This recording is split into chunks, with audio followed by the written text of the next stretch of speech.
Hi everyone, my name is Karen Gaffney. I'm an English professor here at Raritan Valley Community College. I'd like to welcome you to a very special event, a staged reading of the original play, Hello, My Name Is. Thanks to the RVCC Women's Center for sponsoring this event and supporting Meta. If you want to get on the email list to find out about future RVCC Women's Center events, there's a sign-up sheet in the back. Also, if you're here for extra credit, there is also a sign-in sheet in the back for that, but my students don't need to sign in. For over a year, Meta Theater Company, a local social justice organization, has been going every week to work with a group of women at Edna Mahan Correctional Facility in nearby Clinton, New Jersey. This is the only women's prison in New Jersey. Meta and the women of Edna Mahan wrote this play together in order to raise awareness about mass incarceration, promote discussion, and encourage you to take action. The characters are fictional, but are based on true experiences of the women at Edna Mahan. Meta ran auditions for this staged reading here at RVCC in September, so we're particularly excited to see the collaboration between RVCC students and Meta continue to grow. Meta also developed a toolkit for action that you can use while watching the play and when you discuss it with others. The toolkit is designed to help you and others build your critical thinking and to take action.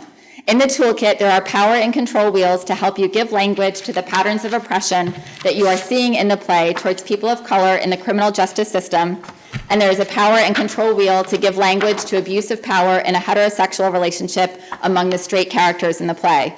Also in the kit, there are facts about mass incarceration, as well as all of the critical consciousness building questions that the narrator will read aloud at the beginning of each scene. I joined the weekly discussions at the prison in June, and the experience has been transformative and inspirational. We've been reading and discussing Michelle Alexander's book, The New Jim Crow. The members of Meta and I are also part of the Hunterdon County Anti-Racism Coalition, where we just finished a 6-week discussion group about the new Jim Crow and are following up with action plans. The women of Edna Mahan helped design curricular materials for that discussion. The class I teach here, Race in American Literature and Popular Culture, has also been reading The New Jim Crow, and we scheduled this stage reading during our normal class time so that this play can be part of our syllabus. Thank you again for coming, and enjoy the show.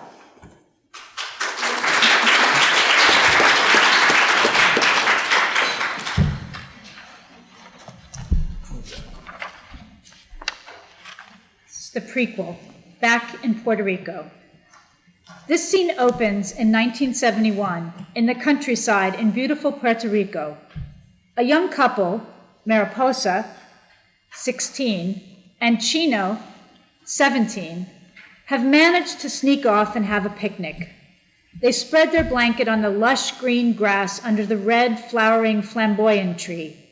They lay intertwined, gazing together at the sky, filled with a lifetime of possibilities, hopes, and dreams. Mariposa and Chino have known each other their whole lives. As you listen to this section of the story, we want you to think about how is the American dream defined, and how do definitions shape power in a relationship? How do you feel about this place? I love this place. It's our spot where you first kissed me. How do you feel about Puerto Rico? I don't know. It's our home. Our families are here. I'll just come out with it. I want to leave Puerto Rico and go to America. I want you to come with me. Whoa! I know. It's big, but I think we can do this. When I turn 18, you and I are putting this place in our rearview mirror. What do you think? Well, say something, girl. I'm excited. I'm nervous. I'm happy. I don't know. Yes, I will go with you, but what do you think America is really like? Everyone has a fancy car, like a Ford Mustang. They have refrigerators that make ice right in the door, and everyone eats waffles for breakfast every day. What are we going to do in America? Do? Anything we want. We're going to own America. I'm a hard worker, and if you work hard, Americans love that. You write your own ticket. My uncle can get us a job at his silk factory. He has it all hooked up in New Jersey. Can I have a silk dress? You can have anything you want. I'm going to make all your dreams come true. I love you. I want to marry you. When we get to America, I'm going to put an engagement ring on your finger as big as a soccer ball.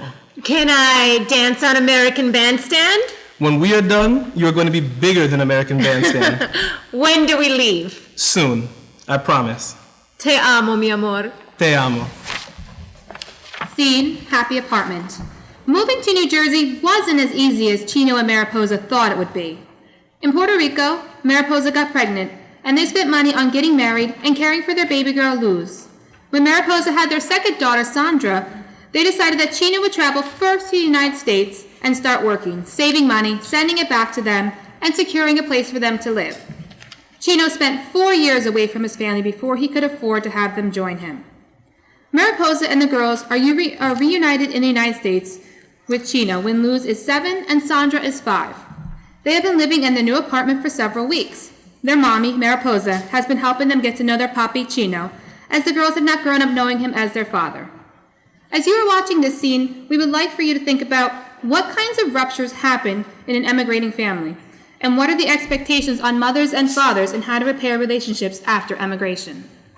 Hijas, it's time to clean up your toys. Papi will be home soon. But Mommy, we want to keep playing. Yes, I know, but Papi works so hard to make such a beautiful home for us, and we must make it look nice when he comes home. Dinner is ready.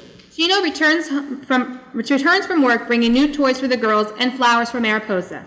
The girls jump up and down excitedly, but Sandra hides behind Mariposa's legs. Gracias, Papi. Gracias. Oh, who is this shy girl? I am your papi. You don't need to be shy with me. Well, Ha! You scared me. Oh, Chino, these flowers are so beautiful. Just like this apartment, this furniture, just everything. Chino, I can't believe it. I just can't believe we're finally together like a familia, like we should be. And Didn't I tell you it was gonna be like this? Look at all this. I told you we'd have a big television and a refrigerator that makes ice, and this is just the beginning, mi amor. We are living the American dream. One day we'll have the biggest house in town. and horses, Papi. Can we have horses? Of course. A big house has a big yard with a big barn and a big horse. I want a pink horse. A pink horse. Okay, that's what we'll get. I want a polka dot horse. One pink horse for Sandra, one polka dot horse for Luz. What kind of horse for Mommy? I don't need any horse for me. I don't need anything more than we have now. I'm just so happy, Chino. I'm so happy. I'm going to ride my new horse to school. That's right. School starts tomorrow for you. Are you excited to meet your teachers and friends? Oh, yes. Remember, always listen to your teacher. You show respect by doing what she tells you to do. When you respect your teacher, you respect this family. Okay, who's hungry? Let's eat. Scene, first day of school. It is the first day of school for Luz. She is in the first grade in Somerset County, New Jersey. She can speak a little English, but not much. The classroom is neat and clean with desks lined up facing the blackboard. Miss Siegel has written, "Welcome our new friend, Luz Ramirez," in big balloon letters and multicolored chalk on the blackboard. A tattered poster is stapled to the bulletin board on the right wall of the room. A little kitten clutches a tree branch with the caption, "Hang in there." There are 30 students in the class. All of them are at least a year younger than Luz. The teacher, Miss Siegel, who is white and in her late 20s, is standing by Luz at her desk addressing the students. As you are watching this scene, we would like for you to think about what are the differences and similarities in preparing our children for their first day of school, as compared to families who recently moved to the U.S. from another country. Okay, friends.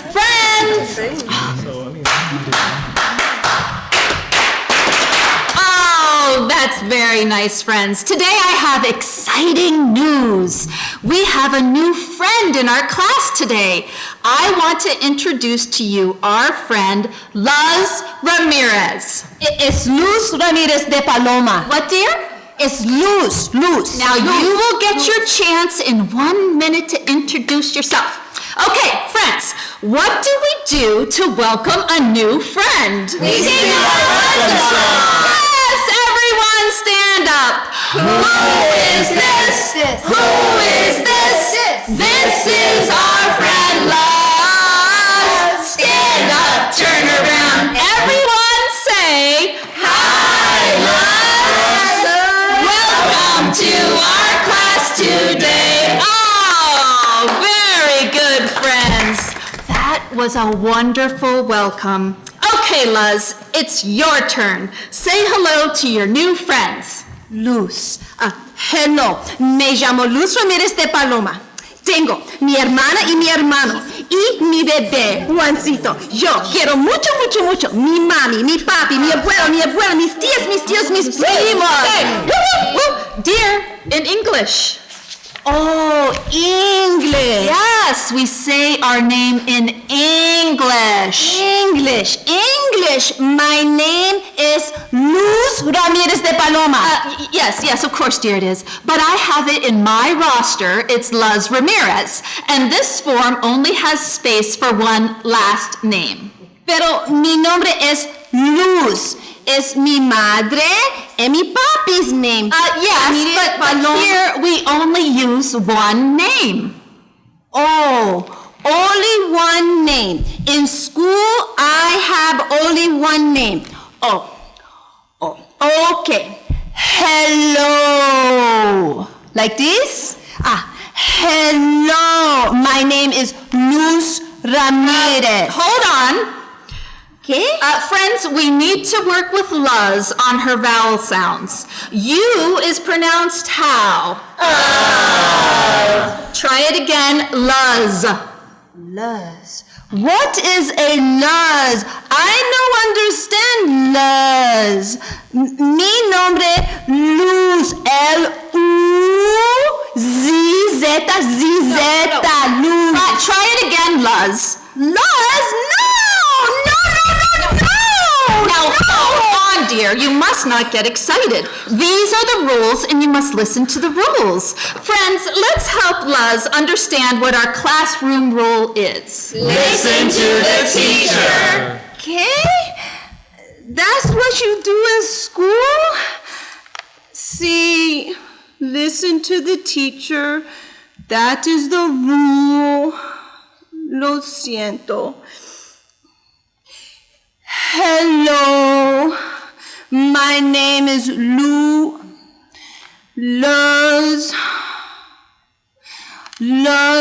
Ramirez de Paloma.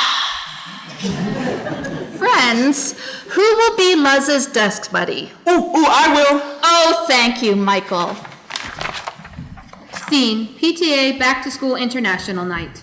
This scene takes place at Luz's school in the evening for a family international night. This is the first time Luz has brought Mariposa to school, and she is nervous about her friends and teacher realizing that her mother speaks very little English. She is also worried about Mariposa realizing that at school they call her Luz. Walking into the gymnasium, they are immediately approached by one of Luz's friends, Emily, and her mother, Elizabeth Colvin. Emily and Elizabeth are white and middle class. As you're watching this scene, we would like for you to think about what does support look like in our educational system when meeting and including people from different countries in school events. Mommy, don't say anything, okay? I'll talk. Luz, I can understand a little bit. I'll be okay. No, please, Mommy. Okay. Emily and her mother approach. Hi, Luz. Hola. This must be your mother. Oh, it is so nice to meet you. I'm Emily's mom, Elizabeth Colvin. Emily has told me so much about Luz. Luz? Hi, Mrs. Colvin. Yes, this is my mom. I'm so glad you could come to International Night. This is one of PTA's biggest family events of the year. Emily insisted that we make a Puerto Rican treat in Luz's honor, so I found this recipe for her paella in my Betty Crocker Recipes of the World cookbook. I can't wait for you to try it. Paella? Oh, my mom just loves paella. Paella, Luz, that is not from Puerto Rico. Mommy! Luz, let's go get some cookies. Luz is conflicted about leaving Mariposa behind, but runs off with her friend. Not too many, Emily Jane. I don't like her to have sugar before bedtime. Oh, yes. So, Mrs., we are just so excited to have you come tonight. Do you know about the PTA? Oh, PTA. I know you're new to the country, so I'm not sure if you're aware of the many programs we offer the students. No. We have family events like this one, as well as special programs for the children after school, and we just purchased new playground equipment. Yes. Of course, we can't do it without the help of our families. Yes. Where's your husband? Yes. At this point, Elizabeth begins to realize that Mariposa, who has been smiling and saying yes occasionally, is having trouble following her. She decides to speak loudly and slowly to help Mariposa understand. We would like to know if you might be able to bake cookies for our bake sale next week. Bake sale. See, yes, okay. Luz and Emily return with cookies. Oh, those look good. Your mom said she'd bake some just like that for our bake sale next week. She did? Yes. Later that night, Elizabeth Colvin is talking to the teacher, Miss Siegel. Hi, Miss Siegel. What a great night. You and the teachers have done such a great job. Oh, thank you, Mrs. Colvin. One thing that did come up that I thought you should know about. I was just talking to Luz's mother. She doesn't seem to speak much English, does she? No, I don't believe she does. Don't get me wrong. I'm sure they're nice people, but don't you think someone should teach them the language? I mean, Luz is such a sweet girl. I can't imagine trying to get along in America without speaking American. I mean, I'm just concerned for the children, of course. Of course. Thank you for bringing this to my attention. The teachers are aware and working on it. Hey, you know, Emily is doing so well in her reading class. She is an absolute joy to be around. Oh, thank you so much. I really try to devote time to her homework every night. It shows. Later, when the families have left, Miss Siegel and another teacher, Mr. Johnson, are cleaning up. Mr. Johnson is white and in his early 20s. Wow, what a night. I think I'll be saying, your kid is great in my sleep. You'll never believe who was here tonight. Emily's mother, who knows everything, and Luz's mother, who knows nothing. Elizabeth Colvin cornered me about Luz and her family not speaking English. How'd you handle it? I didn't. I just changed the subject. Looks like Luz read the flyer to her mom and got her here. She's a sweet girl. I feel badly that she has to act like the parent in her house because, you know, that's what those kinds of families do. The children have to read to the parents instead of the other way around. Ugh, I'm tired of dealing with this. I just want to teach. Luz's issues go beyond teaching. Her mother is trying, at least. I mean, she did come here tonight. She always sends Luz to school in clean clothes. But she never sent in the supplies I asked all of the children to provide. It really wasn't that much. I mean, she could have at least told me that she wasn't able to purchase them. I know some families in our community that are really struggling this year. I can share some supplies if you're short on anything. Oh, thanks.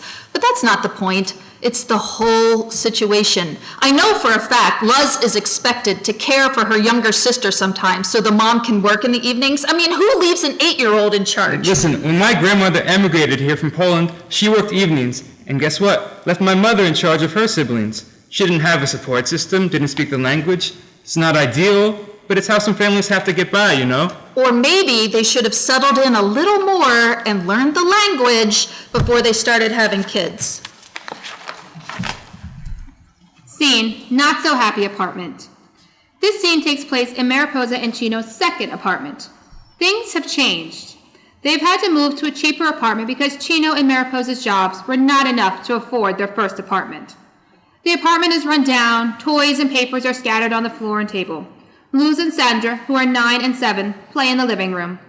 There is a bucket in the middle of the room catching a drip off the ceiling. The energy in the house is chaotic, and Mariposa is on the phone with the landlord. As you are watching this scene, we would like for you to think about how has the American dream impacted who has the most power and who has the least amount of power in the family. No. You said this 3 semanas ago. I see. Sí, semanas. There has been water falling from my roof for 3 semanas and you do nothing? I have niñas. You are making them sick. No, Chino is not here. He's working, so we can afford this dump. I'll have him call you back. Sandra is startled by the slamming phone and spills her cup. Ay, Dios mío. Wait until your papi gets home. Hijas, prepárate. Don't worry, Mommy. I'll clean it up. Papi will be home soon. It's okay, Sandra. See, we just wipe it up. Why is Mommy so mad? It was just an accident. She's not mad at you, Sandy. She just misses Papi. The front door opens and Chino enters. Chino has small toys for the girls. They are clearly for younger children. Papi. Hola, mis hijas. Look what Papi has for you. What's wrong, Luz? Don't you like your gift? No, it's great, Papi. It's just for little kids. But thank you, Papi. The landlord still has not fixed the leak. Can you believe it? Ni uno, ni dos, ni tres semanas. He won't talk to me. ¿Por qué? ¿Por qué? ¿Por qué 3 semanas? He won't even talk to me about it. Did you pick up the groceries? We need the pollo for dinner. And what you Hey, doing? can I sit down for un minuto? We can deal with it later. You just relax. Oh, later. You've been saying that for 3 semanas, and we live in a dirty swimming pool. I'm surprised the girls are not sick yet from living in this dump. And what are we going to eat for dinner? More frozen pizza? What are you, loca? I'm out there busting my ass all day to pay for this place and to buy you nice clothes. And after all that, I come home to you complaining. That's all you do anymore. And look, did you even see the toys I got for the girls? Look, Mommy, look. Ahora no. Seeing her sister's disappointment, Luz guides Sandra to the kitchen in an attempt to distract her. The argument escalates. Months of tension between Mariposa and Chino are boiling over. We don't need money or nice things. We need food, and we need a house with no leaks. This is not what I signed up for, Chino.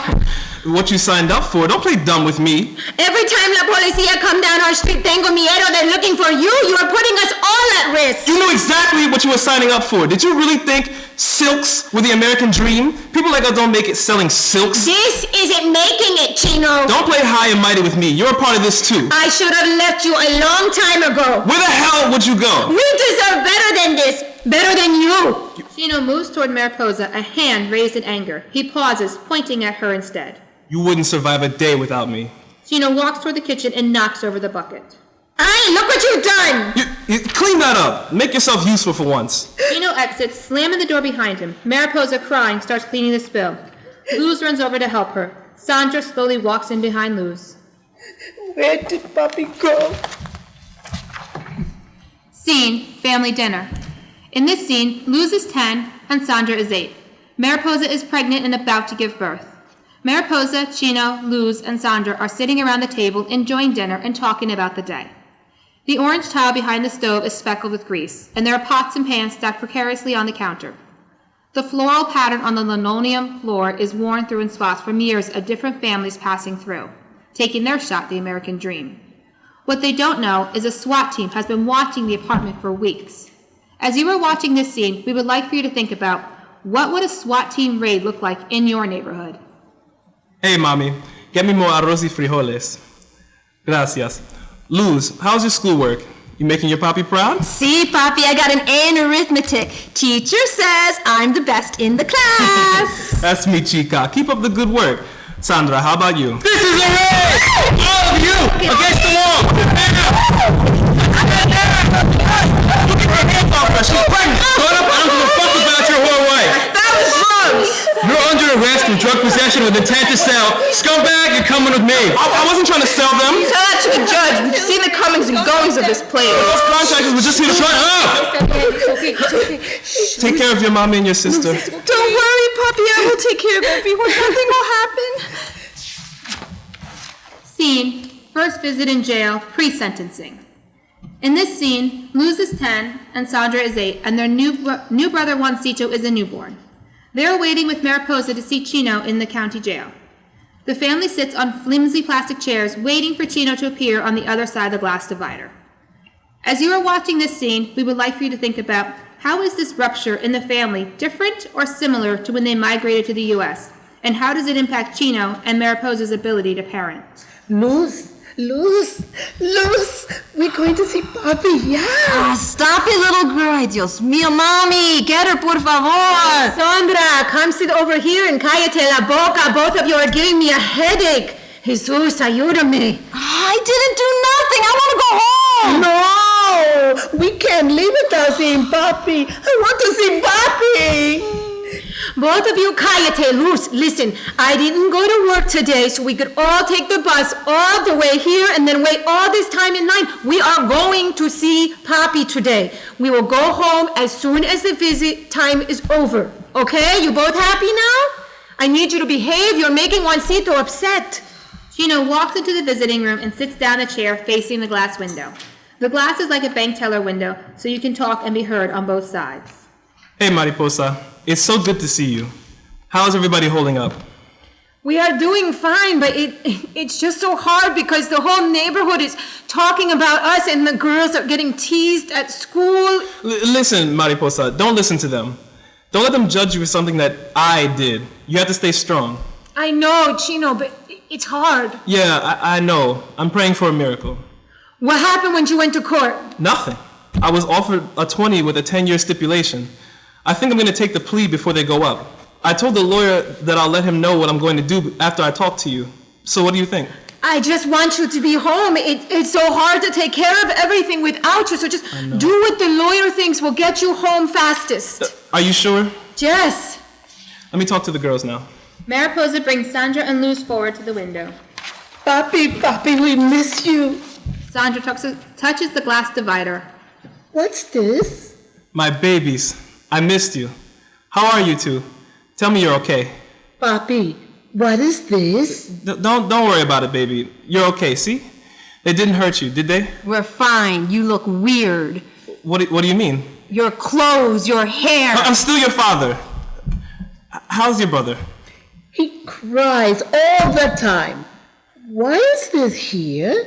Why can't I hug you, Papi? Come on, baby. Stop worrying about it. Papi can see you, and you can see him. Nothing else matters. Tell me about school. Great. She's failing math. So, I got 100 on my spelling test. Really, Sandra? Good for you. Yep. I even got the bonus word right. Immigrant. IMIGRANT. Immigrant. You're missing an M. No, I said M. There's two, duh. Hey, she's trying. Don't put your sister down. But she needs to learn. Enough! It's your job to help her. Build her up, not tear her down. You need to stick together. Sandra, come here. Sandra, go to mommy. You did something really bad, didn't you? Sometimes adults have to do things to make sure their family is okay. The decisions we make don't always work out, and sometimes we get in trouble. But we do them to protect our family. Time's up! I want you to have a better life. I'm gonna be okay. Time's up! Inmate back! You can be better than me. Scene, coming home. In this scene, Luz is 14, Sandra is 12, and Juancito is 4. Luz enters the kitchen, and Mariposa is standing by the ancient gas stove stirring the pot of rice and beans, a mainstay in the family meals. Juancito is crying in his chair next to the stove. Sandra is sitting at the table, the center of all the family life, working on her homework. Mariposa picks Juancito up and tries to console him as she continues to stir the pot. As you are watching this scene, we would like for you to think about what is Mariposa thinking as Luz takes on more of the dominant culture into her life. Hola, mami. Hola, mija. Hola, mi bebé. Mommy. Hola, Sandra. Hi, Liz. Pick me up. I'm sorry you did not get class president for student council. Aw, thanks, Sandra. You know how hard it was competing against All-Star, All-American Bill, right? What do you mean, no presidente? Ay, Juancito, tranquilo, por favor. You work so hard, Luz, for that. We need to fix that. Mommy, no, we don't fix anything. Bill is class president and I am vice president. Dame Juancito. Oh, sí, mi presidente. No, Mommy. Vice president. It's kind of like president, but... Yeah, Sandra. Luz, mija, is this good? This vice presidente? Yes, I mean, sí, mami. Está bien, pero Juancito no está bien. ¿Qué pasa con Juancito? No sé. He just started crying, and I'm trying to cook dinner and help your sister with her homework, and I'm trying to do this. Ay, Dios mío. He's hot. I think the stove is hot, so he cries, but no, it's a febre. Luz, I need to go to the store and get him some medicine. You need to finish this supper, okay? Pero, Mommy, I have un proyecto for future leaders of America. I have to finish this for school tomorrow. I am only vice president for our class student council, so I have to work extra hard. Sí, mi hija, no preocupado. Here, just give me back Juancito, and dinner will be ready in no time. Juancito, duérmete, mi hija, duérmete, mi amor. Mommy, I can do it.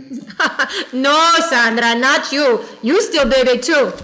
I'm not a baby. ¿Qué? Sí, Sandra. Ay, ¿qué pasa, Sandra? You said something. What do you want already? Speak! I have homework to do. My teacher wants me to write about what is special about my family. And I thought I would write about how we have a new baby and how Papi is sad because he can't be with Juancito because he is in jail and how you... Sandra, no, you don't say those things at school. What, Mommy? You say he is a cook. He is a cook in jail? Don't say that. Mommy, did I do something wrong? No, Sandra, just say Papi's job is to cook. You don't need to say where he works. Juancito begins to cry louder than ever. Luz jumps up and with a concerned smile takes over for Mariposa. Mama! Mommy, está bien. I have him. Look, calm. Tranquilo. Look, he's calming down already. Now, go to the store and get him some medicine. Mommy, go. Sí, pero la comida. Mommy, I can do it. Lucy, I know you can. In just a few weeks, you're going to be 15. Quinceañera. It's going to be a great party for you. Celebrating, becoming a young lady, and... Mom, I told you about that.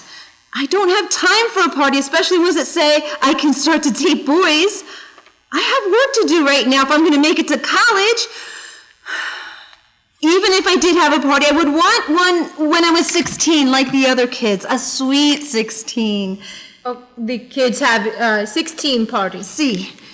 Okay, so we can do that one, but... Pero ahora I go to the pharmacy and get the medicine and I come back before I know it. Mommy, the expression is, I will be back before you know it. Mami. Te quiero, Mami. Te quiero, Lucita. Mamá. Oh, sí, mamacita, te quiero también. Mami. Ay, caliente. Y tú también, Sandra. Bye, Mommy. In mi familia, in my family, my sister is going to go to college. Scene, visiting day in prison. In this scene, Luz is 14, Sandra is 12, and Juancito is 4.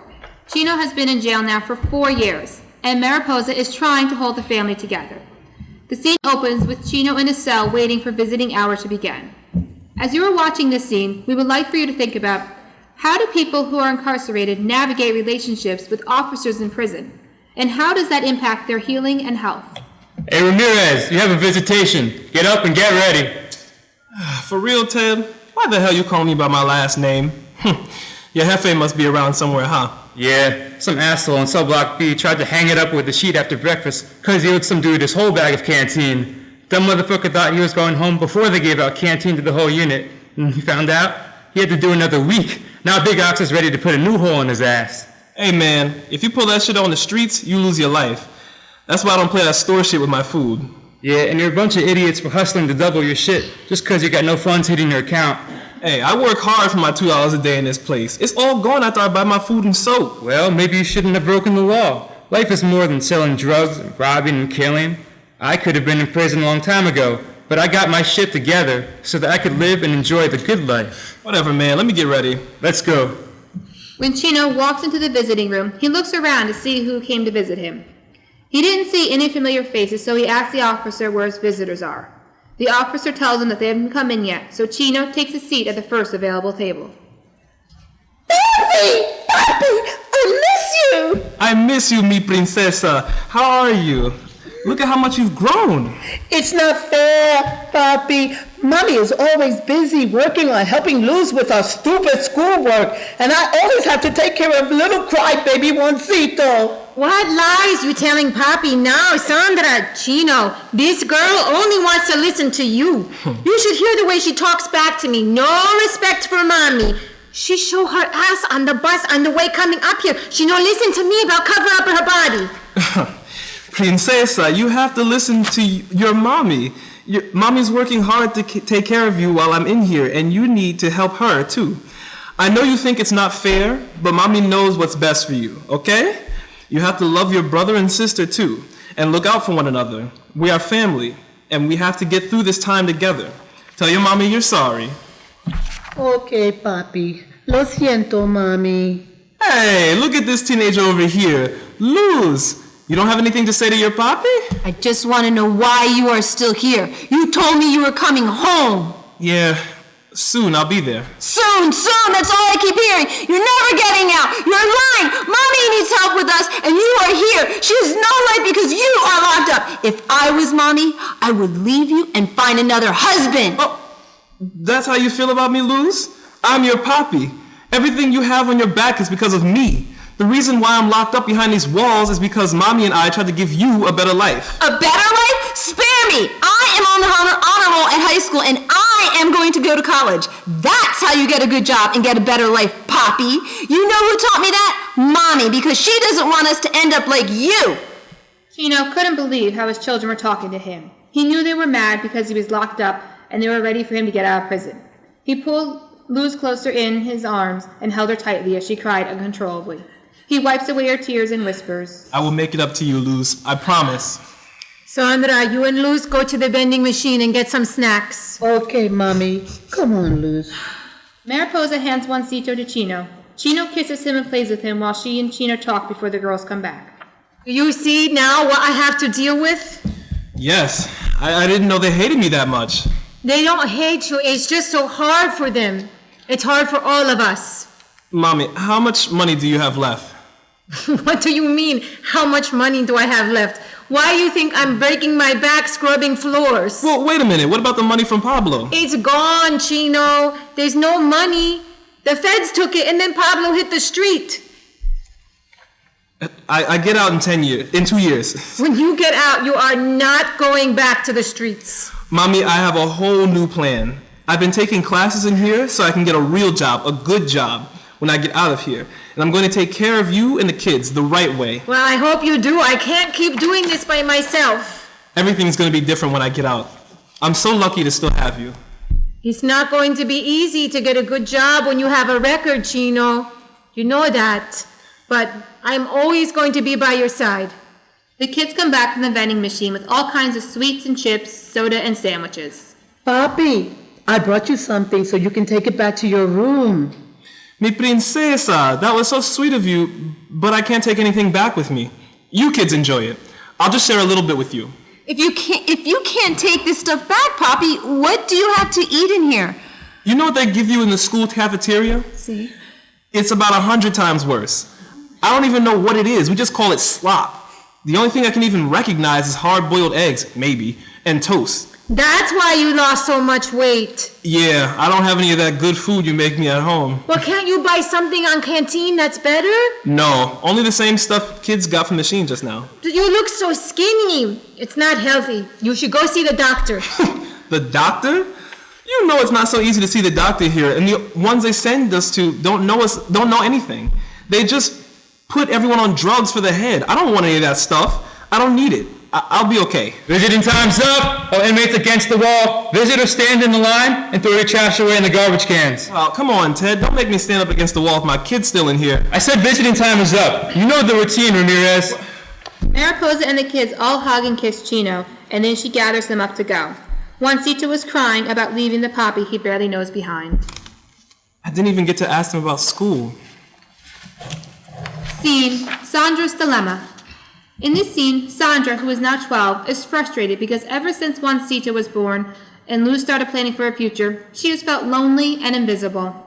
After storming out of the kitchen, almost knocking the chair over, Sandra stomps to her room and straight out into the fire escape.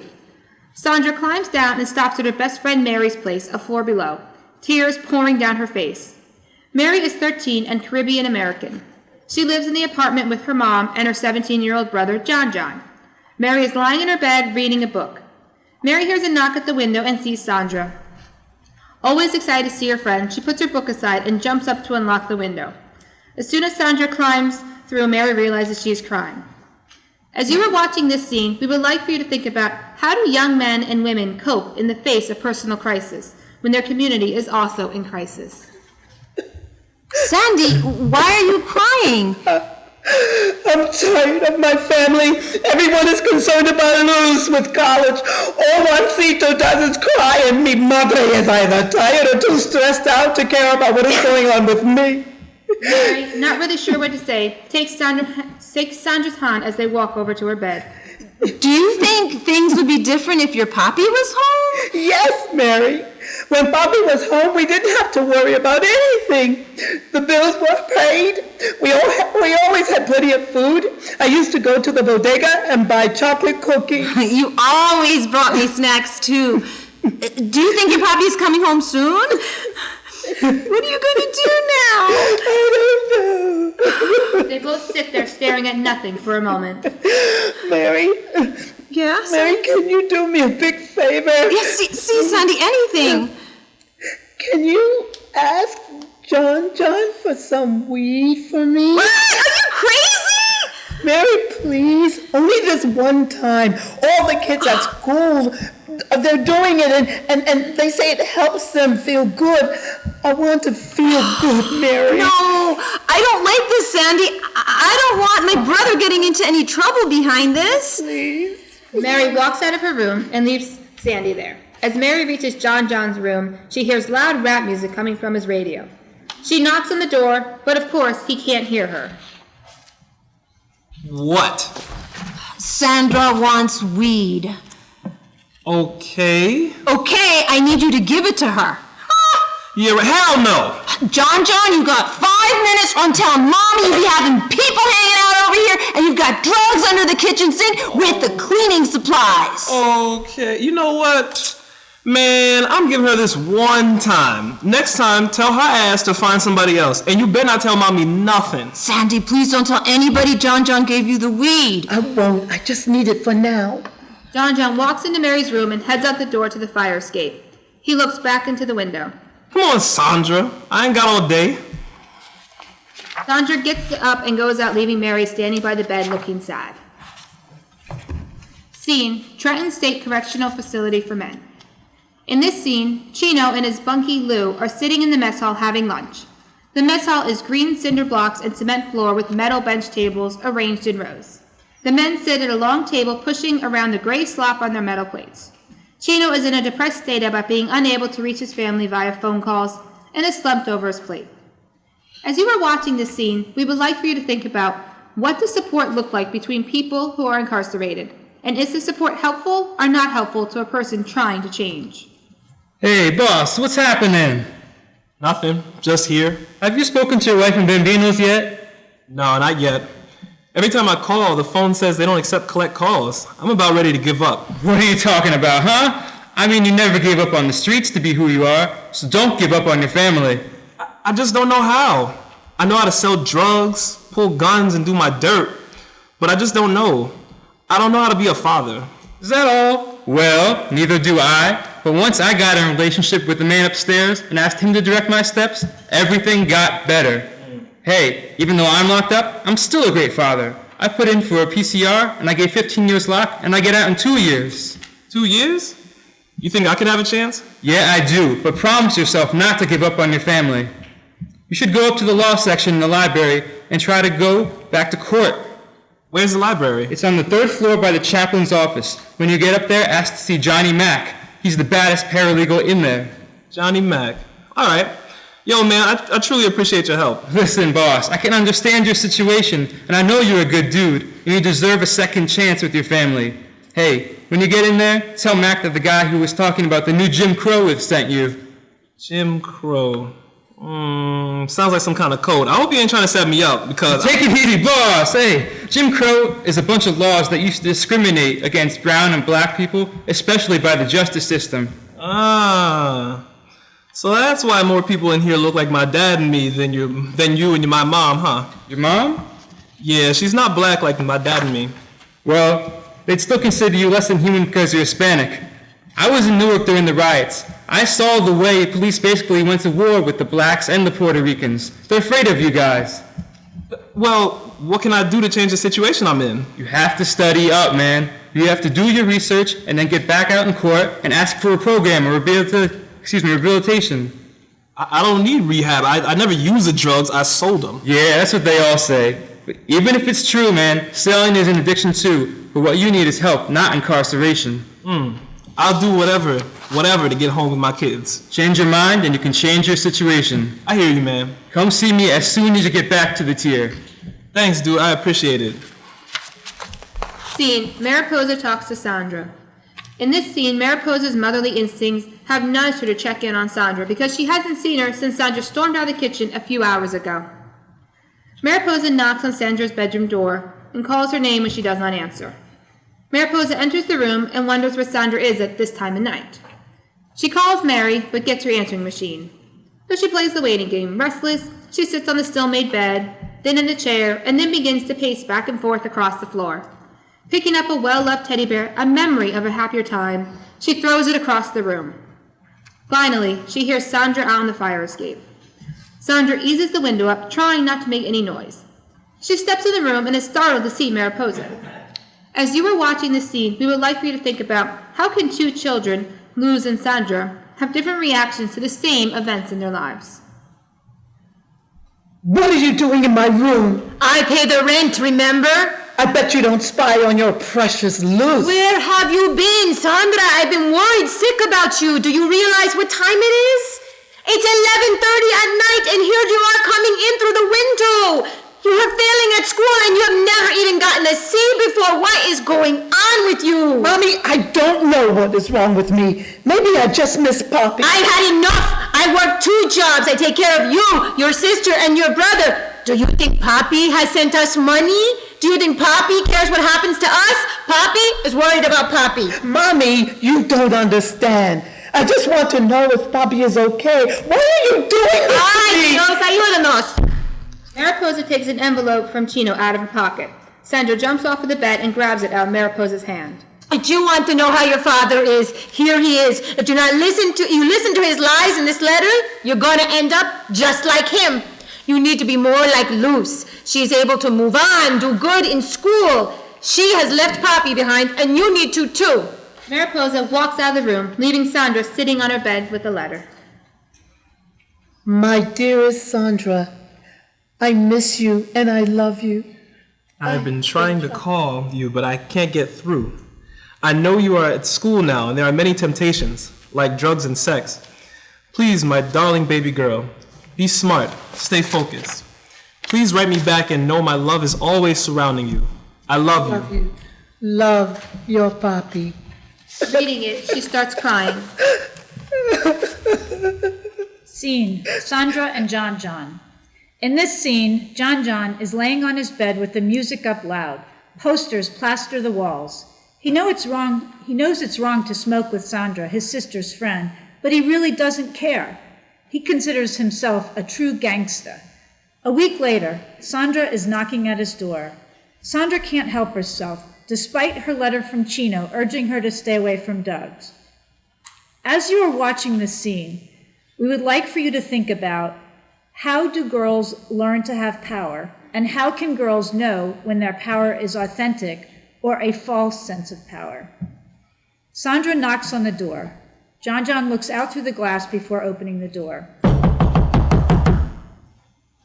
I knew she'd be back. What's up? Mary isn't here. I know she's not here. I was wondering if you had any more of that shit.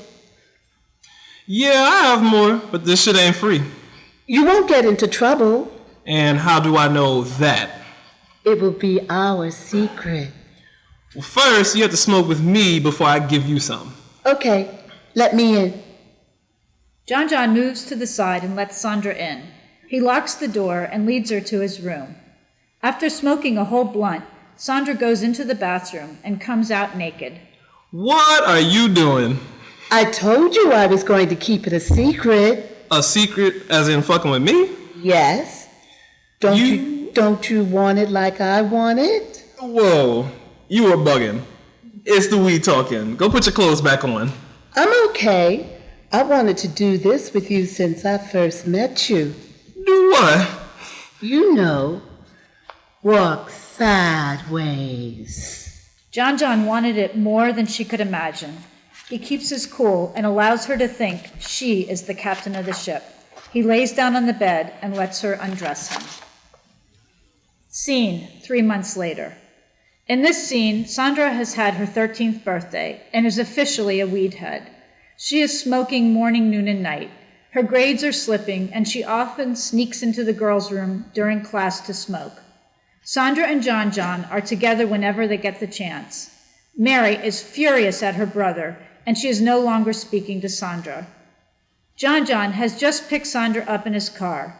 She does not know where they are going. As you are watching this scene, we'd like for you to think about what are the expectations on women when they are involved with men who make decisions that lead to incarceration. John, where are we going? You just sit back and smoke that blunt like a good little girl. I have business to take care of. Sandra shuts up and smokes the blunt. She knows that when John says he has business to take care of, that means a drug pickup. A white man in his 20s who looks very hard from the streets comes to the car. Hey, Johnny J, you want the regular or more, bro? All right, let me get that, let me see. We want more. Who the hell is this broad? She your bitch? Tell her I ain't asking her nothing. Shut the hell up, Sam. Like, you don't know this gotta be coming out your mouth like that. That's right, Johnny J. Keep your bitch in line. Stay put. Give me your book bag and that $400 you have in your purse. Sandra doesn't say anything, just hands her money and book bag over to John. John gets out of the car to cop some drugs. Sandra curses him under her breath, making sure he doesn't hear her, knowing he would slap her mouth if she did.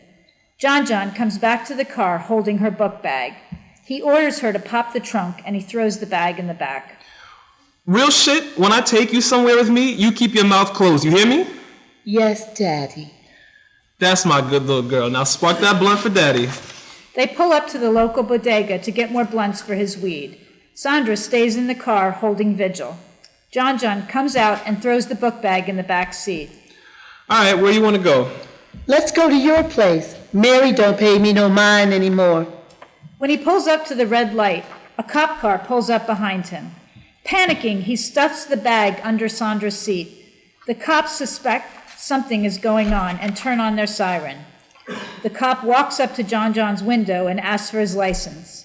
John, knowing his license has been suspended, takes off, leading the cop on a high-speed chase. Stop, John! You're going to get us killed! Hell no. Yo, if they find the drugs in the car, I'm gonna get locked up. I'm 18. Just stop the car, baby. I'll tell them it's my bag. I'm only 13. What kind of trouble could I get in? I'm sure it'll be okay. Just stop the car before you kill both of us. Oh my God. Promise you'll take the rap and I'll stop the car. Don't worry, Daddy. I love you, and I will prove it. All right. John pulls over. The cops draw their guns and order Sandra and John out of the car. When they pick up the book bag, Sandra tells them it's her bag. In the bag is drugs, paraphernalia, and a gun. Both are taken to the station. Sandra is charged with possession and carrying a concealed weapon.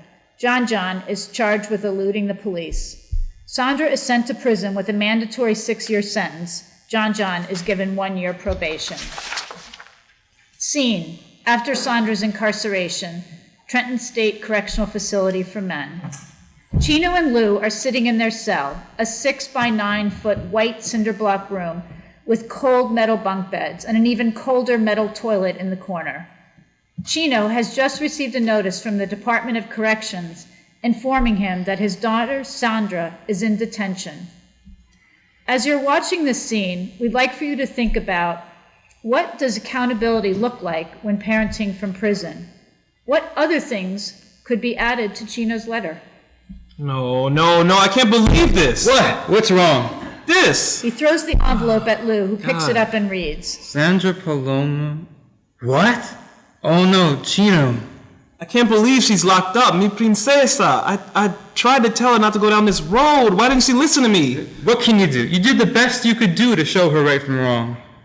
I don't get it. Luz works hard in school and is going to go to college. But then my little Sandy goes and does this. They're all different. Boss, my kids are the same way. You tried your best. You just couldn't be there for her. You're locked up in here. You need to write her a letter. Send her the good book to get her mind right. God is good all the time. All the time. You're right. I'll write to her. Later on, alone in his bunk, Chino writes a letter to Sandra. Dear Sandra, mi princesa, I found out what happened today. My heart is shattered knowing where you are. I want you to know I still love you. This isn't your fault. This is my fault for not being there for you. I've been away in prison for so long, and I wasn't there to give you everything you needed from your papi. I prayed and prayed that you wouldn't follow in my footsteps, but I wasn't there to show you the way. I beg you to forgive me, but I'll understand if you don't. Just because I am here and you are there doesn't mean we can't get through this together.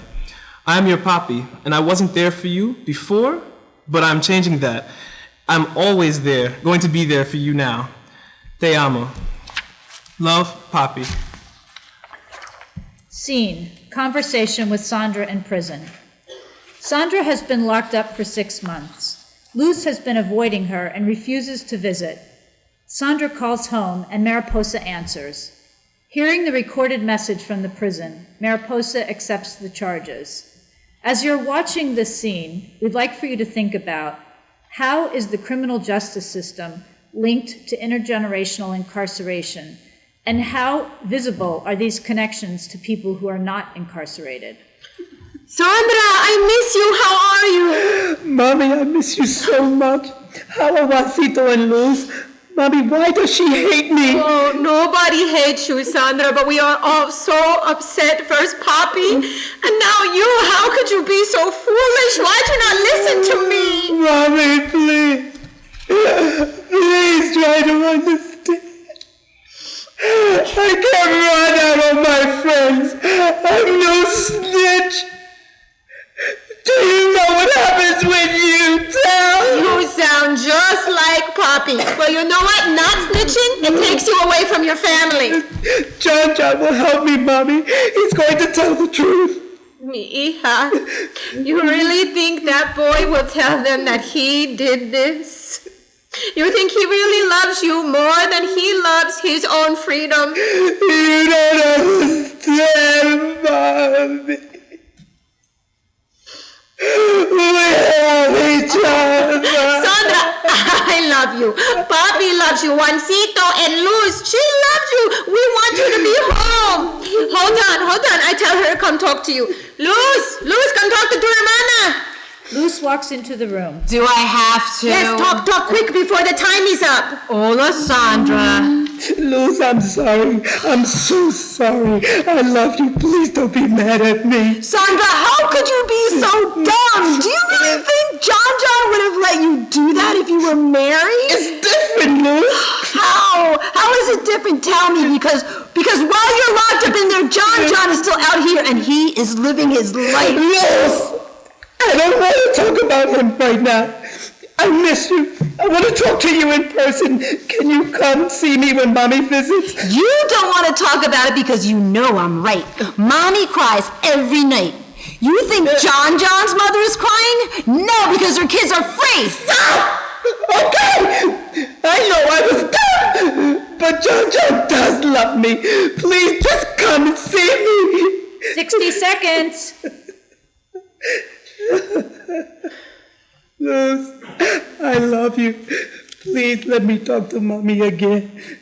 Luz hands Mariposa the telephone. Yes, Sandra, are you still there? Yes, I'm here, Mommy. I'm so sorry for what I did. Lo siento, Mommy. Please come to visit me. I love you. Te amo, mi amor. Beep. The phone disconnects. Luz, what is wrong with you? Why do you have to be so angry with her? She needs your love now. She really makes me crazy. I get so mad, I just want to hurt her. She's your sister. That's just what I mean. I have to forgive her and Papi. What about me? You're strong. You can take care of yourself. I'm so sick of being the strong one. I've had it. But Luz, that is not what I meant. Come back. Scene. Mariposa and Luz discuss Sandra. After the phone call with Sandra, Luz lays on the worn couch in the living room, her back to the room. Mariposa enters and sits on the edge of the couch, stroking Luz's hair. The sun has set, and the only light in the room is from 2 candles flickering on the coffee table. As you're watching this scene, we'd like for you to think about how would it be different or similar if drug rehabilitation had been an option for Mariposa's family? Talk to me, baby. This is your sister, so why must you stay so angry at her? Mommy, she's so dumb. John doesn't care about her. I know that, but right now our concern is Sandra. Yeah, but Mommy, only Sandra can fix this. I feel like she doesn't even realize the trouble she's in. It's like her focus is on getting home for John. She's looking for love, Luz. She needs her Papi. We all need Papi. Mommy, yes, we need Papi, but this is all Sandra and John's fault. No, this is my fault. Okay? Between you, Juancito, and Papi, I barely paid Sandra any attention. It's my own fault, my baby. She's locked up like an animal. No, Mommy, no. So now it's because you spent time with me and Juancito? No, I'm not saying that. Then what are you saying? I'm saying I haven't been there for my own daughter. But what about me and Juancito? Luz, come sit with me, please, okay? Just for a moment. And I want to tell you a story about when you girls were little and we first come to this country and we had such a hard time. Your father and I broke our backs for working for pennies, and your father wanted to feed this family. He loves us so much. Anyway, that's why he started selling drugs. Yes, Mommy, but that doesn't make it okay that Sandra got locked up. And behind that boy, you didn't get locked up behind Papi. But you're wrong. At first, I begged him to stop, and then I just tried to pretend it wasn't happening, but he was gone so much, and I was so lonely here by myself. And he was out ripping and running, and I started getting high. And at first, it was just once in a while, but before long, I was smoking all the time, and I got careless, and I was arrested. Luz, I went to jail. You remember that big vacation you took at Tia's house? You were so young, and I didn't do much time. My Papi couldn't handle your niñas by himself, and Dyfus almost took you away, but Tia did not allow that to happen. She was there for all of us. Flashback. Tia is Puerto Rican and the same age as Mariposa. She sits at the visitation window and waves enthusiastically as Mariposa comes to her side of the window. Mariposa looks exhausted and depressed. Oh my goodness, I'm so happy to see you. Tia, I am so happy to see you. I wish I could hug you and kiss you. Can you hear me clearly through this glass? Yes, how are Luz and Sandra? Don't worry about them, Mariposa. They think it's a special treat to be sleeping over at Tia's house. I promise you, I will take good care of them, and while you're going home, and just as soon as you can. But I have to tell you, your public defender has not answered. The last time I saw him was at your court date. Have you heard from him in here? No, only in the mail. He just tells me what they said in court last time when I was already there. I never know what to expect at the next hearing. He doesn't tell me. Just 10 minutes before I go in, he tells me what can happen, and I try to ask questions, but then the bailiff calls us into court for my case.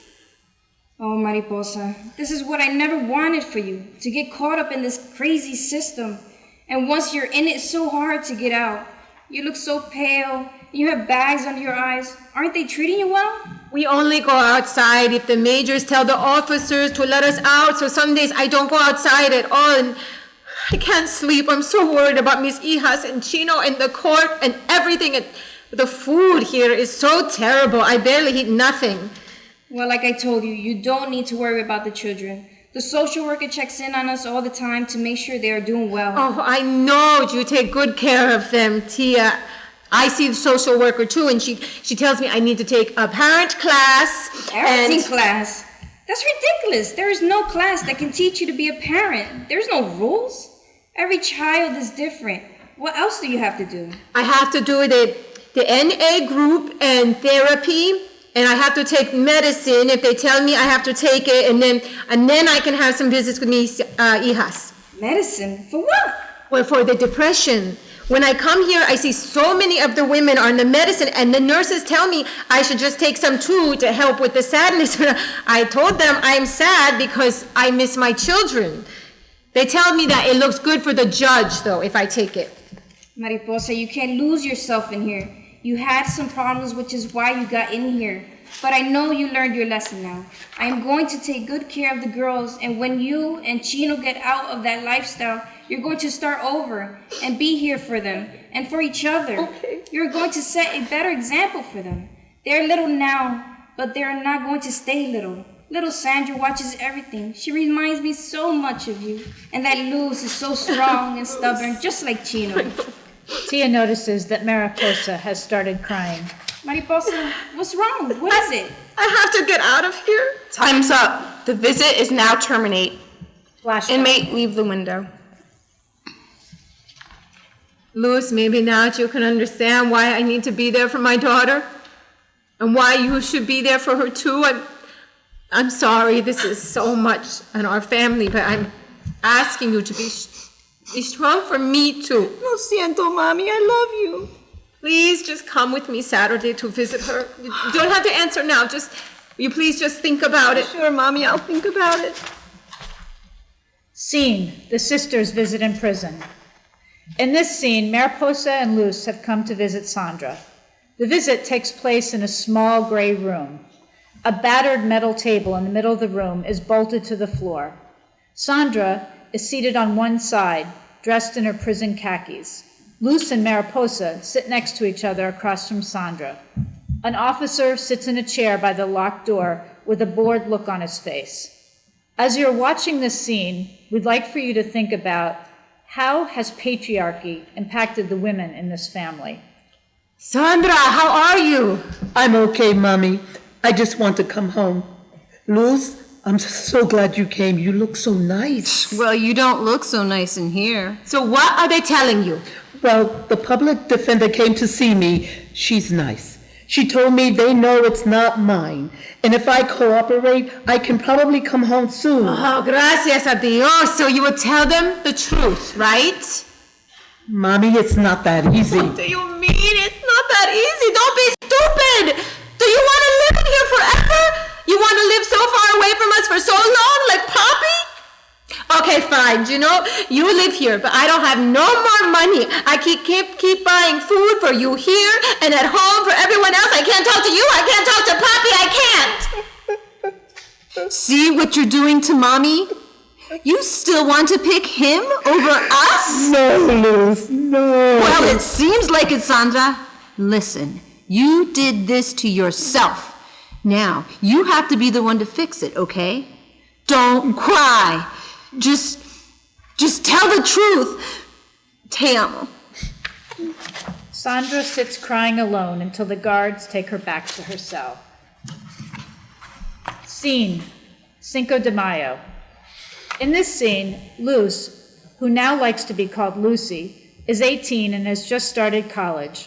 Her new friend Gloria is trying to convince her to go to a party at Union Latina, a club for Latin American students. As you're watching this scene, we'd like for you to think about what are the expectations of young people when they go to college, and how do we prepare young people to handle violence when they're away from their families?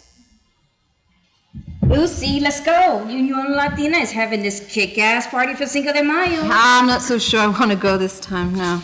Don't get all politically correct on me. You and your history of the world classes. Yeah, okay. So Cinco de Mayo is a Mexican holiday. Yeah. Yes, your family is from Puerto Rico.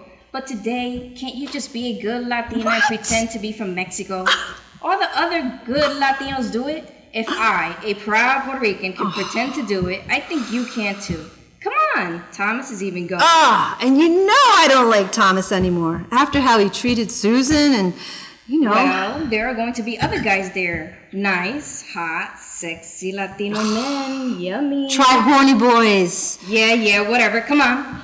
Look, I just have to do my hair, just take care of Come on. Nobody's going to notice your hair. It would be all wasted by the time we get there. Latino club music is blasting at the party. The bass is so loud it can be felt in their chest. Is this a kick-ass party or what? What? Is this a kick-ass party or what? Who's gonna kick your ass? Just forget it. I'm gonna get a drink. Hey, get me a drink, will ya? Whatever. Luz finds a seat away from the music. Miguel plops down next to her. Hey, Lucy. Or should I say Luz? And who are you?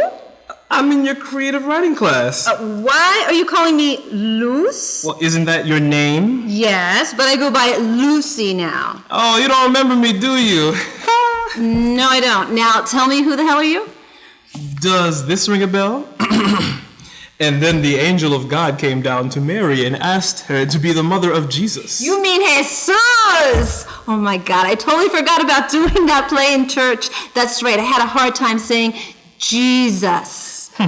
We were only in 2nd grade then. You were still speaking Spanish at home and you would always mess that part up. Jesus, Jesus. That's when I fell in love with you. To answer your questions, you were the girl next door. And to clarify, it's Miguel now. What are you talking about? It was always Michael. That's right, Luz. See, one fine day, Luz. Hey, will you stop? Just messing with you. Anyway, I, Miguel Sanchez, found out that I was Latino. You are one crazy hombre. What in the world are you talking about? Okay, so once upon a time. Here we go with one of your stories. What? It's true this time, really. Okay. Tell me a story, senor storyteller. Well, growing up, my papi wanted us to be like everyone else. Although my mom kept pushing him to continue speaking Spanish to us, the school said it would confuse us if he did that. And you know my dad, you must respect the teachers. So I guess we just respected the teachers and became Americanized. We ate mostly American food, you know, hot dogs, pizza, hamburgers, etc. Dressed American, acted American, spoke American. But you're being so ridiculous. No, it's true, really. Okay, so, well, we did continue to write to my relatives in Colombia every day, every once in a while in Spanish. Well, actually, it was my dad doing the writing, but we would draw pictures and sign our name. Seriously? Well, over time, I was not interested in writing anymore, and I took French in high school, so I became a little disconnected from that part of me. Then came college. Yeah, so? Well, I wanted to meet people when I came here.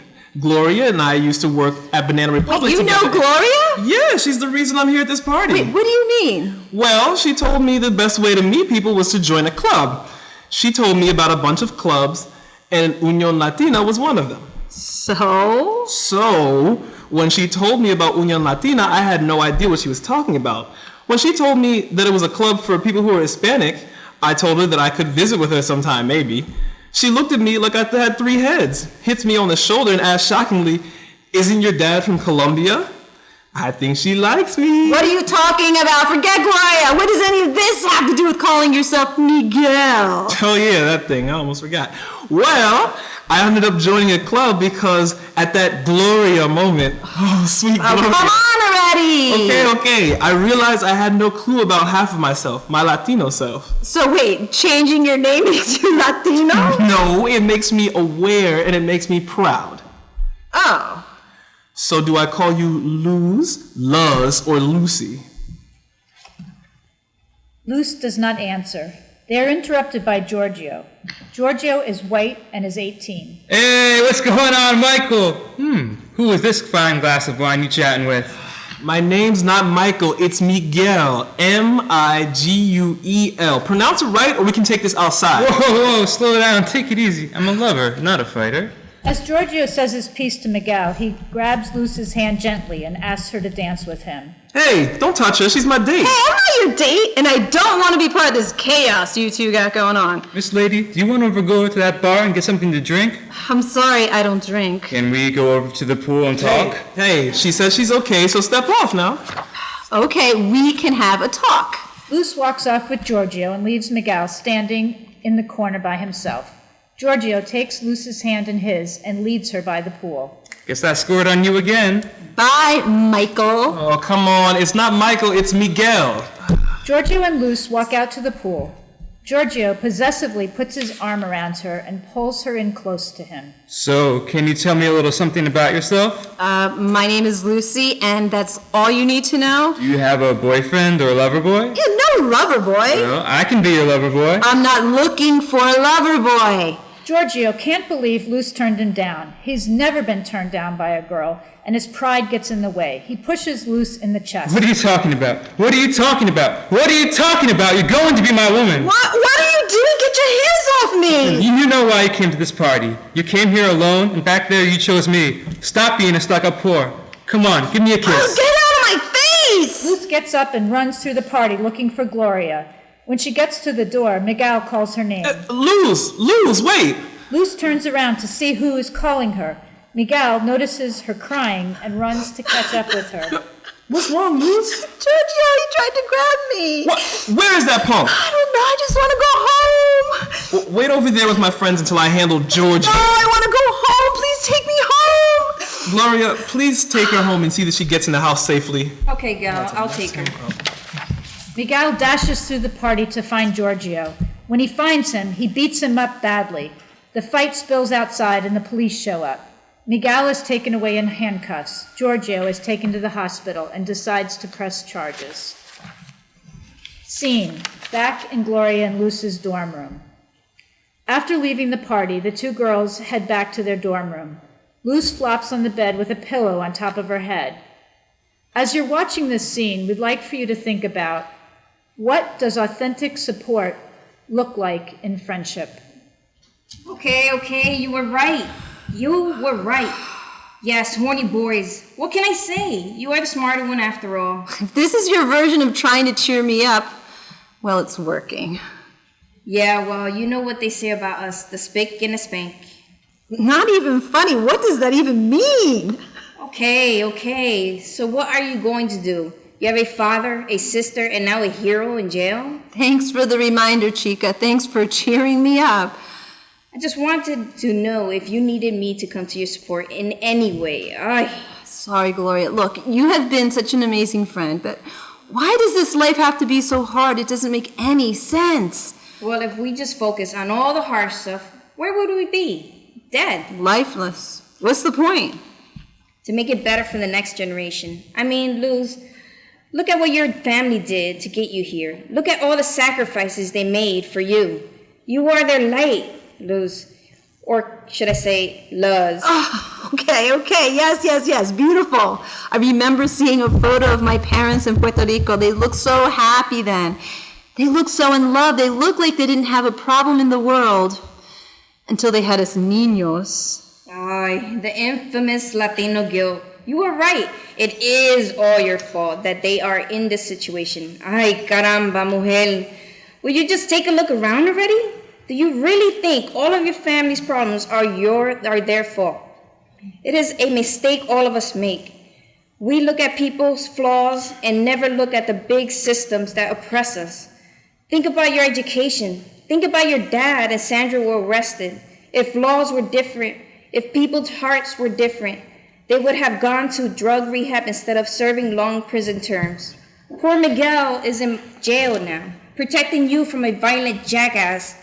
Where is the justice? You're right, it is Miguel now. Fool.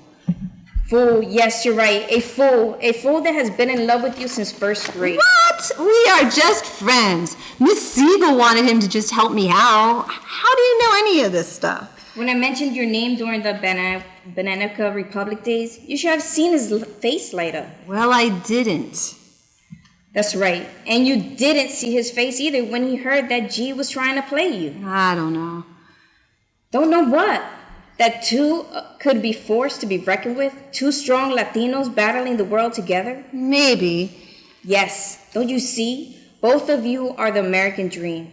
The force of both of you allied amigos can make serious damage to all the wrongs that have happened in your life. Look, there's been enough damage already, really. Yes, and it needs to stop. You can right the wrong. Both of you can. You really think so? Yes. Well, he is kind of cute. Yes. And he did help me out in first grade. Yes. Well, the least I can do is be a friend to him during this arresting time. Scene: Luz visits Sandra in prison. In this scene, Luz is 20 and still in college doing well. Sandra, 18, is going to be released from prison in approximately 1 year, and Chino has been released from prison 1 month before. Luz is home for the holidays and goes to the prison. As you're watching this scene, we'd like for you to think about, what things do you hear that are challenges to people coming back to their communities from prison? Hey! Hey. I've missed you. Are you eating enough? Poppy is home. Yes, Mommy told me. How is he? Look, it's been tough. He can't get a job. As long as he's on parole, he can't vote, get food stamps. They lost their Section 8 housing. I knew it was going to be bad, but I didn't realize it would be this bad.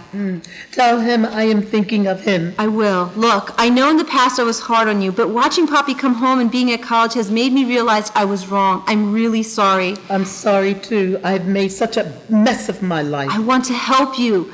We have a year, and I want to start setting things up for you, so when you come home, it's not like what Poppy is going through. Wow. I'm blown away that you want to help me. You're my kid sister. I love you. Have you heard from John? Ugh! I'm so over him. No more boys for me for a while, or Reed for that matter. It made me so stupid. I feel like such a chump. His promises meant nothing. He never helped me. Hey, don't get upset. Don't cry, Sandra. Sandra, that's the first thing we're going to work on. You were 13. You were a child. As women, we are always expected to give everything up for our man. Look at our mother. You don't have to give everything up. Speaking of boys, how are things with Michael? It's Miguel now. And good, I guess. He's so sweet and caring, but also very protective of me. And I try to tell him that I'm not made of porcelain. I think he wants to propose soon, but I don't want to rush things. I'm going to tell him that I want to finish school first. I won't let anything distract me from my plan. If you do say yes, just please wait until I get out. I want to be your maid of honor. Of course, I wouldn't have it any other way. I'll wait for you. You're my sister and I love you. I have some books I want you to start reading. These are books that my friend Gloria gave me, and they helped me. I thought I could come back and we could talk about it during our visits. I've been taking college classes, and they told me that when I get out, my credits will transfer to the community college. Oh, Sandra, that's so wonderful. I'm so proud of you. I'm scared, Luz. What if I can't do this? Look, it's been a tough road for us, and I don't know if it will ever get any easier. We have to just keep fighting and take it day by day, and always, always support each other. You are strong, and I know that you can do this. I'll be here for you always. I'm counting down the days. When I get out, I want to eat a big, juicy hamburger and those chocolate cookies from the bodega. Inmates back. Visitation is over. Please give Mommy, Papi, and Juancito all my love. I love you, Luz. Walking away, Sandra turns and calls out to Luz. Hey, Luz! Te amo. Te amo! Scene: reading a book in Mariposa's elementary school class. Luz made good on her promise to Sandra. She continued to visit her for the next year. Sandra was able to finish community college. It has been difficult to find employment, but eventually Sandra was able to find a job. Chino did not do so well. He never found employment and went back to selling drugs. He is currently incarcerated. 15 years have passed. In this scene, Luz is 35, married to Miguel, and they have a 6-year-old daughter named Mariposa, after Luz's mommy, who is now living with Luz and Miguel. Luz is visiting Mariposa's school and reading her a story she wrote. As you are watching this scene, we would like you to think about what systemic patterns can be changed to heal the past and present generations. Miss Siegel still works at the school and is now teaching Luz's daughter. Okay, friends. Today I have a special treat for all of you. One of my former students is here today, and she has a very special connection to this class. Do you want to find out what it is? Yes! Oh, very good, class. This is Luz Ramirez Sanchez. It's Luz. What, dear? My name is Luz Ramirez Sanchez. Isn't that what I said? Hi, boys and girls. As most of you know, I am Mariposa's mommy, and my name is Luz Ramirez Sanchez. As your teacher said, I was once a student at this very school. I am here today to read this story to you. It's a story about a little girl who went on a journey between two worlds. She was frightened, scared, and confused because she wasn't sure which world she belonged to. You can see how she struggled like a caterpillar in a cocoon. Eventually, she emerges into a beautiful butterfly. Hello, my name is Luz Ramirez Sanchez. Tengo mi esposo y mi hija Mariposa. Yo quiero mi mami, mi papi, mi hermana, mi hermano, mis abuelos, mis abuelitas, mis tíos, y ahora mis sobrinas, sobrinos sufrimos a todos. Sí, me llamo Luz Ramirez.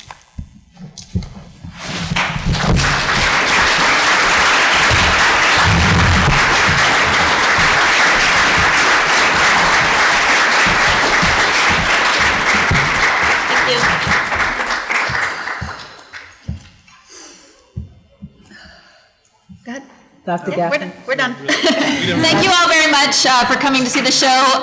We were going to be having a post-show discussion after the 6 o'clock show.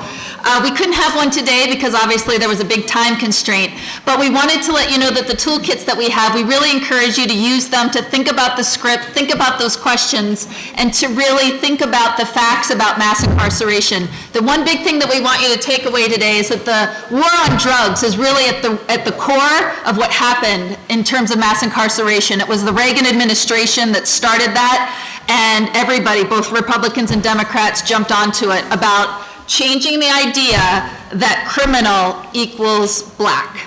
And they never had to say race, and in the 80s they completely, sorry, I'm getting a little emotional, but every time I read this playthrough I get emotional because the women at Edna Mahan really have worked hard to write this play, but to think about and to open your hearts and your minds to the fact that we have been manipulated in our country for a very long time, and we have a chance to change that. So thank you.